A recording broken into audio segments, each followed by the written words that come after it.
ముఖ్యమంత్రి గారికి innovative ideas వస్తూ ఉంటాయి.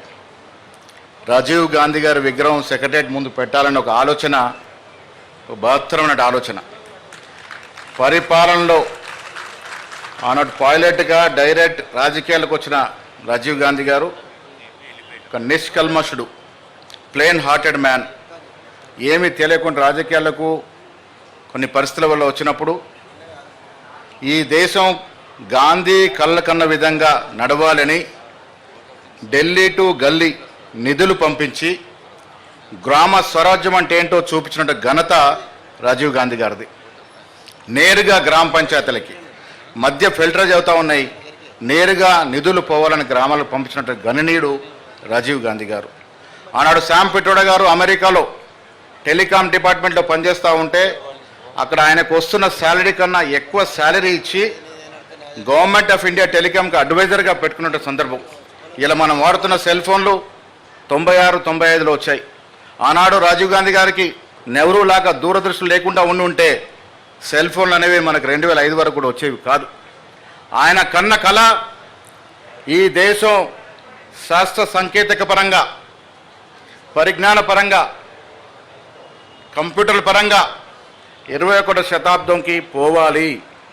ఆ 21వ శతాబ్దంలో పుట్టినట్టు యువకులంతా కూడా పరిపూర్ణమైనటువంటి టెక్నాలజీతో ముందుకు పోవాలని కళ్ళు కన్నాడు.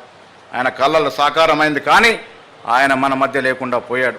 పోయిన తీరు కూడా దేశాన్ని భద్రంగా ఉంచాలని, దేశాన్ని సమగ్రంగా ఉంచాలని కోరుతూ బాంబుల వర్షానికి గురైన సందర్భం. వారికి భారతదేశం ప్రభుత్వం భారతరత్నతో సత్కరించుకుంది. ఆ మహానుభావుడు మాలాంటి ఎంతోమంది యువకులకి రాజకీయంగా దశ దిశ చూపించినటువంటి సందర్భం. నేను పెద్దలు రేవంత్ రెడ్డి గారు మనస్ఫూర్తి అభినందిస్తూ ఉన్నాను.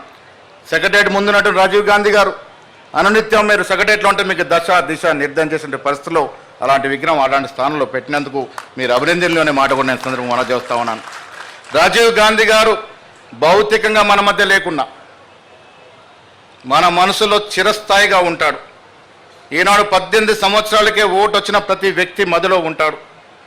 సర్పంచ్గా పనిచేసినటువంటి ప్రతి వ్యక్తి మధ్యలో ఉంటాడు.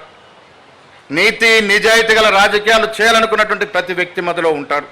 అలాంటి గొప్ప నాయకుడి యొక్క విగ్రహాన్ని ఇక్కడ తలపెట్టి ఇవాళ ఆవిష్కరించినటువంటి రాష్ట్ర ప్రభుత్వానికి, ముఖ్యంగా ముఖ్యమంత్రి వర్యానికి నేను కాంగ్రెస్ పార్టీ తరఫున, ప్రతి కాంగ్రెస్ కార్య తరఫున మనస్ఫూర్తిగా అభినందనలు, ధన్యవాదాలు తెలియజేస్తూ